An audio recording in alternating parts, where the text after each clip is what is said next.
Hello students, आज के video में आपका स्वागत है। आप देख रहे हैं सिंथेसिस। सिंथेसिस मतलब क्या होता है, पहले हमें यह समझना होगा। ये सेकंड चैप्टर आपका सिंथेसिस है। फर्स्ट डायरेक्ट इनडायरेक्ट है। तो फर्स्ट नरेशन है, नरेशन पढ़ाया जा चुका है। सेकंड पे आपका सिंथेसिस है। सिंथेसिस मतलब क्या होता है, अभी जैसे यहाँ दिया है synthesis of sentences.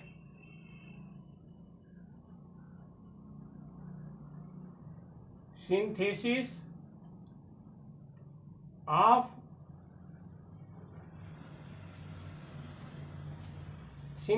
Of sentences, इसका मतलब हो गया कि वाक्यों को जोड़ना। वाक्यों को जोड़ना, सिंथेसिस ऑफ सेंटेंसेज का मतलब हो गया वाक्यों को जोड़ना। वाक्यों को जोड़ा जाता है, दो या दो से अधिक वाक्यों को जोड़ना। जैसे मान लीजिए एक सेंटेंस यहाँ है, एक सेंटेंस यहाँ, दो सेंटेंस है, दोनों सेंटेंस को जोड़ करके क्या करेंगे, एक सेंटेंस बनाएंगे। दोनों सेंटेंस को जोड़ करके, अभी मान लीजिए आपका क्वेश्चन है। क्वेश्चन क्या है, दो सेंटेंस को जोड़ना है। अब आपका आंसर क्या हो गया, दोनों सेंटेंस को जोड़ करके यहाँ एक सेंटेंस बना दिया गया। दोनों सेंटेंस को जोड़ करके क्या किया गया, एक सेंटेंस का निर्माण कर दिया गया। यहाँ आप देख रहे हैं एक सेंटेंस यहाँ, एक सेंटेंस यहाँ। इस दोनों सेंटेंस को जोड़ करके आपको क्या किया गया, एक सेंटेंस बना दिया गया। इस तरह से आप देख लीजिए, मान लीजिए एक सेंटेंस यहाँ, एक सेंटेंस यहाँ, एक सेंटेंस यहाँ, तीनों सेंटेंस को जोड़ना। सिंथेसिस ऑफ सेंटेंसेज में क्या करना है, वाक्यों को जोड़ना होता है। तो दो वाक्य हैं तब भी आपको जोड़ना होगा, और दो से अधिक वाक्य आ जाते हैं तब भी आप जोड़ करके एक वाक्य बनाते हैं। दो या दो से अधिक वाक्यों को जोड़ करके हम क्या करते हैं, एक सेंटेंस बनाते हैं। जैसे यहाँ तीन वाक्य देख रहे हैं, 3 सेंटेंसेज है, तो इसको जोड़ करके 1 सेंटेंसेज बना देंगे। ठीक है, अब आप समझ गए होंगे सिंथेसिस ऑफ सेंटेंसेज में वाक्यों को जोड़ा जाता है। वाक्यों को जोड़ा जाता है, आपके लिए वाक्य होते हैं संख्या में 2, और उनको जोड़ करके आप एक बना लेते हैं। संख्या में 3 सेंटेंस आ जाते हैं। जैसे यहाँ देख रहे हैं एक दो सेंटेंस है, दोनों सेंटेंस को जोड़ करके यहाँ एक सेंटेंस बना दिया गया है। यहाँ एक सेंटेंस, 2 सेंटेंस, 3 सेंटेंस, यहाँ 3 सेंटेंसेज है, 3 सेंटेंसेज को जोड़ करके 1 सेंटेंस बनाया गया है। तो अब यहाँ आप देख लीजिए, इस तरह से आपको समझाया गया कि सिंथेसिस ऑफ सेंटेंसेज में वाक्यों को जोड़ना होता है। 2 वाक्य हैं तो जोड़कर एक वाक्य बनाया गया, 3 वाक्य हैं तो जोड़ करके एक वाक्य बना दिया गया। यानी 2 वाक्य को जोड़ करके एक वाक्य, और 3 वाक्य को जोड़ करके एक वाक्य बनाया गया। मतलब 2 या 2 से अधिक सेंटेंसेज को जोड़ करके एक नया सेंटेंस बनाना होता है। 2 या 2 से अधिक सेंटेंसेज को जोड़ करके एक नया सेंटेंस बनाना होता है। अब इसमें आपको देखना है कि इसमें क्रमशः देखिए, इसमें जो है सिंथेसिस में आपको बता दिया गया है कि वाक्यों को जोड़ करके एक सेंटेंस बनाना होता है। इसमें आपका जो है फर्स्ट नंबर पे सिंपल सेंटेंस होता है। सिंपल सेंटेंस, और दूसरा सेंटेंस आपका जो है वो कॉम्प्लेक्स सेंटेंस है। कॉम्प्लेक्स सेंटेंस आपका दूसरा सेंटेंस है। और तीसरा सेंटेंस आपका जो आता है, तीसरा सेंटेंस कंपाउंड सेंटेंस।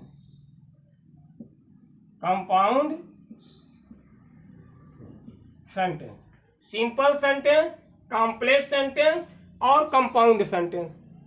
अब आप देखेंगे तो सिंपल सेंटेंस, कॉम्प्लेक्स सेंटेंस और कंपाउंड सेंटेंस, इसमें आप देख रहे हैं सिंपल सेंटेंस पहला है, दूसरा आपका कॉम्प्लेक्स सेंटेंस है, तीसरा कंपाउंड सेंटेंस है। तो सिंपल सेंटेंस की पहचान क्या है, कॉम्प्लेक्स सेंटेंस की पहचान क्या है, कंपाउंड सेंटेंस की पहचान क्या है, पहले जरूरी है इनको पहचानना। जब तक हम इन्हें पहचानेंगे नहीं, तब तक कैसे पता चलेगा कि सिंपल सेंटेंस हमारा बन गया, या हमारा कॉम्प्लेक्स सेंटेंस बन गया है, या हमारा कंपाउंड सेंटेंस बन गया है। मतलब सेंटेंस, 2 सेंटेंस दिया रहेगा, जोड़ करके हम एक सेंटेंस बना लेंगे। लेकिन अगर कोई पूछता है कि कौन सा सेंटेंस बना, सिंपल सेंटेंस बना कि कंपाउंड सेंटेंस बना कि कॉम्प्लेक्स सेंटेंस बना, तो हम बता नहीं पाएंगे कि सिंपल सेंटेंस बन के तैयार हुआ है कि कॉम्प्लेक्स सेंटेंस बन के तैयार हुआ कि कंपाउंड सेंटेंस बन के तैयार हुआ, इसको हम बता नहीं पाएंगे जब तक हम उसे पहचानेंगे नहीं। हम पहले जरूरी है पहचानना, जब हम पहचान जाएंगे तब समझ में आएगा कि हाँ सिंपल सेंटेंस है या कॉम्प्लेक्स सेंटेंस है या कंपाउंड सेंटेंस है। चलिए बहुत आसान तरीके से हम आपको समझाना चाहेंगे, बहुत ही आसान तरीके से इजी वेज में आपको समझाने जा रहे हैं कि कैसे पहचानेंगे कि सिंपल सेंटेंस है। तो सिंपल सेंटेंस पहचानने के लिए आप यहां समझ लीजिए, सब्जेक्ट की संख्या एक होती है, सब्जेक्ट की संख्या एक होती है और वर्ब की भी संख्या कितनी होती है, एक। यानी सिंपल सेंटेंस में अब आप समझ गए होंगे, सिंपल सेंटेंस में एक सब्जेक्ट होता है और एक ही क्रिया होती है। सिंपल सेंटेंस पहचानना बहुत ही आसान है, एक ही कर्ता होता है सिंपल सेंटेंस में और एक ही क्रिया होती है। कोई भी सेंटेंस दिया है यदि उसमें एक सब्जेक्ट है और एक क्रिया है तो सिंपल सेंटेंस है।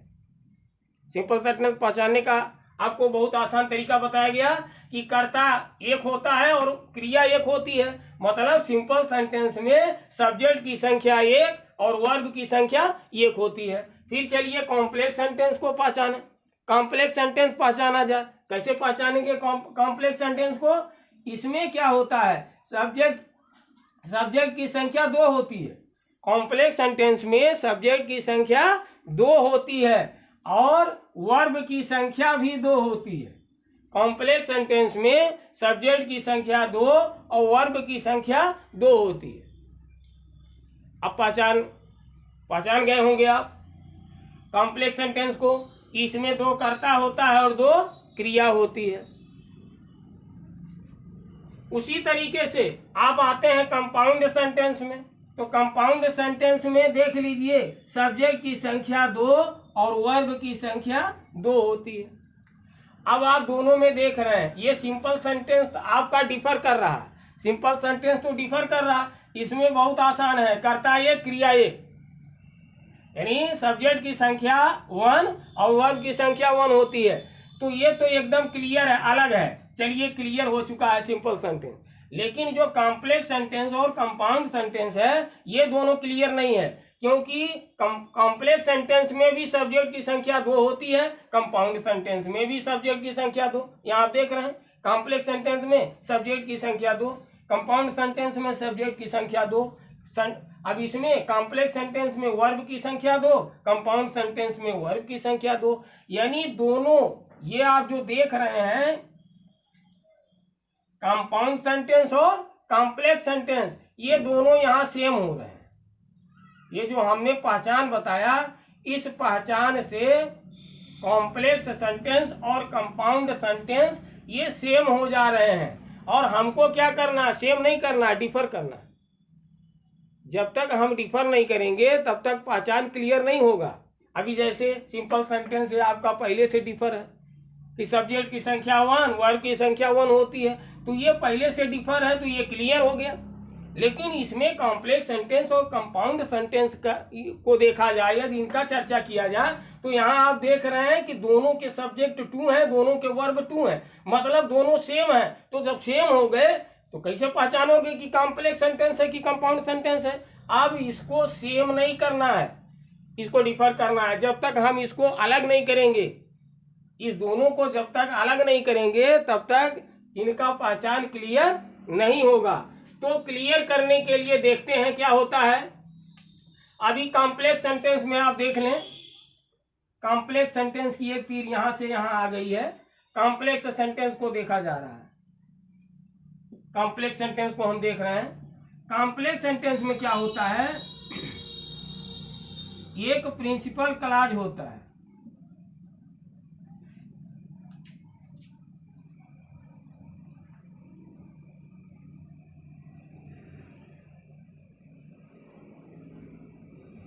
प्रिंसिपल क्लॉज कॉम्प्लेक्स सेंटेंस में एक प्रिंसिपल क्लॉज होता है और दूसरा समझ लीजिए सब ऑर्डिनेट क्लॉज होता है। सब ऑर्डिनेट क्लॉज होता है। कॉम्प्लेक्स सेंटेंस में क्या होता है, एक प्रिंसिपल क्लॉज होता है और दूसरा सबऑर्डिनेट क्लॉज होता है। समझ में आ रहा? प्रिंसिपल, ये कॉम्प्लेक्स सेंटेंस में एक प्रिंसिपल क्लॉज होता है और दूसरा सबऑर्डिनेट क्लॉज होता है। और इसमें चलिए पहचान बता रहे हैं। अभी ये जो पहचान बताया गया, ये आपका फर्स्ट पहचान था कि सिंपल सेंटेंस में सब्जेक्ट की संख्या 1, वर्ब की संख्या 1। कॉम्प्लेक्स सेंटेंस में सब्जेक्ट की संख्या 2, वर्ब की संख्या 2। कंपाउंड सेंटेंस में सब्जेक्ट की संख्या 2, वर्ब की संख्या 2। तो पहले वाले पहचान से सिंपल सेंटेंस क्लियर हुआ। कॉम्प्लेक्स सेंटेंस कंपाउंड सेंटेंस से सेम हो गया, डिफर नहीं हो रहा था। तो हमने अब यहाँ जो है जाके दूसरा पहचान बताना पड़ रहा है। कॉम्प्लेक्स सेंटेंस कंपाउंड सेंटेंस में अंतर दिखाने के लिए दूसरा पहचान आपका शुरू हुआ। तो दूसरे पहचान में पहला ये प्रिंसिपल क्लॉज है, मतलब एक प्रिंसिपल क्लॉज होता है और एक या एक से अधिक सबऑर्डिनेट क्लॉज होता है कॉम्प्लेक्स सेंटेंस में। तो आप देख रहे हैं पहला प्रिंसिपल क्लॉज, दूसरा सबऑर्डिनेट क्लॉज है। और अब इसी पहचान, दूसरे पहचान के तहत इसको हम क्लियर करेंगे कंपाउंड सेंटेंस को। तो यहाँ क्या होता है,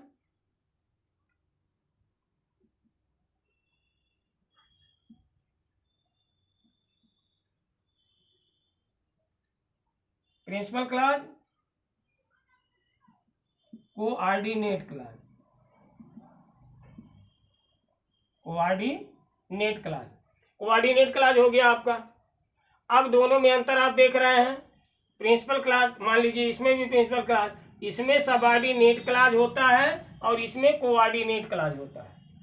अब आप समझ गए होंगे कि कॉम्प्लेक्स सेंटेंस में सबऑर्डिनेट क्लॉज होता है। मुख्य पहचान मिल गई आपको।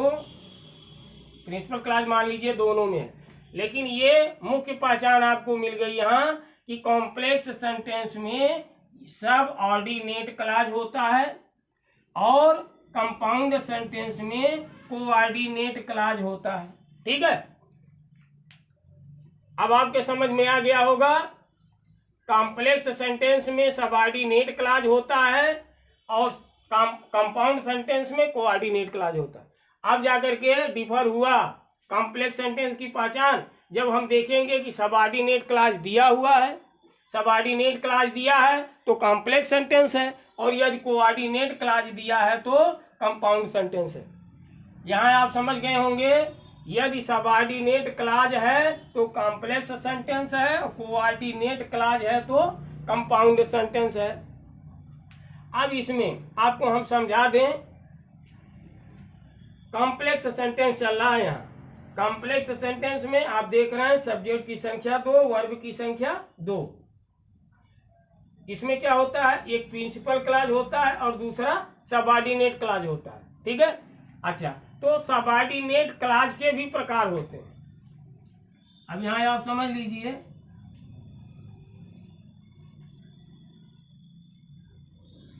सबऑर्डिनेट क्लॉज के भी प्रकार होते हैं। सबऑर्डिनेट क्लॉज के प्रकार होते हैं। पहला प्रकार आपका होता है नाउन क्लॉज। नाउन क्लॉज होता है और दूसरा क्या होता है, एडजेक्टिव क्लॉज। एडजेक्टिव क्लॉज होता है और तीसरा क्या होता है, एडवर्ब क्लॉज। तीसरा आपका एडवर्ब क्लॉज होता है। नाउन क्लॉज, एडजेक्टिव क्लॉज और एडवर्ब क्लॉज। सबऑर्डिनेट क्लॉज 3 प्रकार का होता है। नाउन क्लॉज होता है, एडजेक्टिव क्लॉज होता है, एडवर्ब क्लॉज होता है। अब आप समझ लीजिए, जब भी आपको कॉम्प्लेक्स सेंटेंस बनाना होगा तो आपको नाउन क्लॉज का प्रयोग करना होगा। जब भी आपको कॉम्प्लेक्स सेंटेंस बनाना होगा एडजेक्टिव क्लॉज का प्रयोग करना होगा। जब भी कॉम्प्लेक्स सेंटेंस बनाना होगा एडवर्ब क्लॉज का प्रयोग आपको करना होगा। अब रही बात, ये नाउन क्लॉज में कंजंक्शन क्या लगते हैं, एडजेक्टिव क्लॉज में कंजंक्शन क्या लगते हैं, एडवर्ब क्लॉज में कंजंक्शन क्या लगते हैं। जितने भी कंजंक्शंस लगते हैं ये तीनों में ये तीनों में जो भी कंजंक्शंस यूज होता है, कंजंक्शंस, जो भी कंजंक्शंस इसमें यूज होते हैं, नाउन क्लॉज में, एडजेक्टिव क्लॉज में, एडवर्ब क्लॉज में, जो भी कंजंक्शन यूज होते हैं ये सबऑर्डिनेटिंग कंजंक्शन कहलाते हैं। सबऑर्डिनेटिंग कंजंक्शंस, ये सबऑर्डिनेटिंग कंजंक्शंस कहलाते हैं। और यही सबऑर्डिनेटिंग कंजंक्शंस कॉम्प्लेक्स सेंटेंस का निर्माण करते हैं। कॉम्प्लेक्स सेंटेंस यहाँ पूरा क्लियर आपको बता दिया गया कि कॉम्प्लेक्स सेंटेंस का निर्माण, पहला प्रिंसिपल क्लॉज, दूसरा सबऑर्डिनेट क्लॉज होता है। सबऑर्डिनेट क्लॉज के 3 रूप होते हैं, नाउन क्लॉज, एडजेक्टिव क्लॉज और एडवर्ब क्लॉज। ये तीनों क्लॉज को ध्यान में रखना है और इसी क्लॉज के माध्यम से हमको कॉम्प्लेक्स सेंटेंस बनाना है। रही बात कंजंक्शंस की, तो नाउन क्लॉज का कंजंक्शन अलग होता है, एडजेक्टिव क्लॉज का कंजंक्शन अलग होता है, एडवर्ब क्लॉज का कंजंक्शन अलग होता है। लेकिन ये जितने भी कंजंक्शंस होते हैं सब सबऑर्डिनेटिंग कंजंक्शंस होते हैं। तो सबऑर्डिनेटिंग कंजंक्शंस का यूज करके हम कॉम्प्लेक्स सेंटेंस का निर्माण करते हैं। और यहाँ आ जाइए अब कंपाउंड सेंटेंस में। कॉम्प्लेक्स सेंटेंस आपका पूरा शुरू से अंत तक क्लियर कर दिया गया। अब इसके बाद कंपाउंड सेंटेंस में आ जाइए। कंपाउंड सेंटेंस में सब्जेक्ट की संख्या 2, वर्ब की संख्या 2, इसमें एक प्रिंसिपल क्लॉज, एक कोऑर्डिनेट क्लॉज होता है। तो कोऑर्डिनेट क्लॉज जो है यहाँ देख रहे हैं, तो इसमें कंजंक्शन जो यूज होता है कोऑर्डिनेटिंग कंजंक्शन का प्रयोग होता है। इसमें जो कंजंक्शन होता है कोऑर्डिनेटिंग कंजंक्शंस, कोऑर्डिनेटिंग कंजंक्शंस का प्रयोग होता है। कोऑर्डिनेटिंग कंजंक्शंस का प्रयोग किया जाता है। अब दोनों में अंतर बता दिया। पहले कॉम्प्लेक्स सेंटेंस में सबऑर्डिनेटिंग कंजंक्शन का प्रयोग होता है और कंपाउंड सेंटेंस में कोऑर्डिनेटिंग कंजंक्शन का प्रयोग होता है। यहां भी क्लियर हो गया। कॉम्प्लेक्स सेंटेंस में सबऑर्डिनेटिंग कंजंक्शन यूज किए जाते हैं और कंपाउंड सेंटेंस में कोऑर्डिनेटिंग कंजंक्शन यूज किए जाते हैं। अब जैसा कि आपको कोऑर्डिनेटिंग कंजंक्शन बता दें कि कोऑर्डिनेटिंग कंजंक्शन 4 प्रकार के होते हैं, मुख्यतः 4 प्रकार के होते हैं कोऑर्डिनेटिंग कंजंक्शंस। तो 4 प्रकार में आपका कोऑर्डिनेटिंग कंजंक्शन है cumulative conjunction, cumulative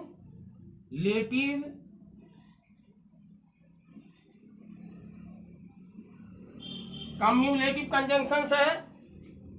cumulative conjunctions मतलब हो गया जोड़ बताने वाला कंजंक्शन, जोड़ बताने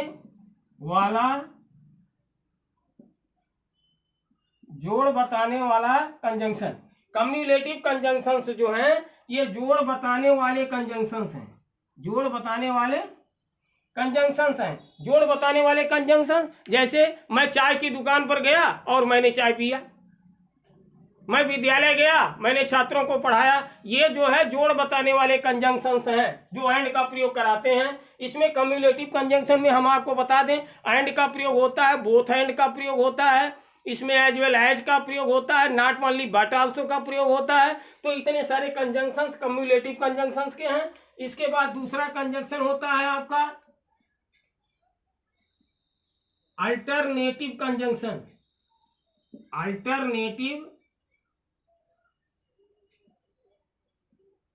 अल्टरनेटिव कंजंक्शंस होता है विकल्प बताने वाला कंजंक्शन, विकल्प या छांट, विकल्प या छांट बताने वाला कंजंक्शंस।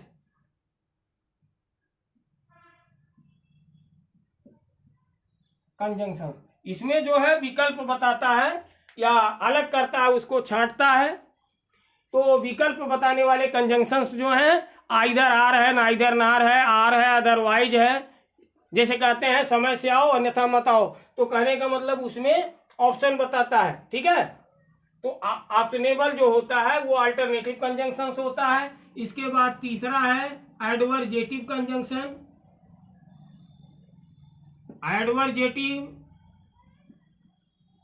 एडवर्जेटिव कंजंक्शंस हैं, ये विरोध बताने वाले कंजंक्शन हैं, विरोध बताने वाले कंजंक्शंस, विरोध बताने वाले कंजंक्शंस हैं, ये विरोध बताते हैं। बट एट स्टिल का प्रयोग होता है, ये एडवर्जेटिव कंजंक्शंस में कंपाउंड बनाने के लिए आपका बट एट स्टिल का प्रयोग होता है। तो ये जो है विरोध बताने वाले कंजंक्शन होते हैं। इसके बाद जो है चौथा कंजंक्शन है illative conjunctions. Illative conjunctions, illative conjunctions हैं, ये परिणाम बताने वाले कंजंक्शन होते हैं। परिणाम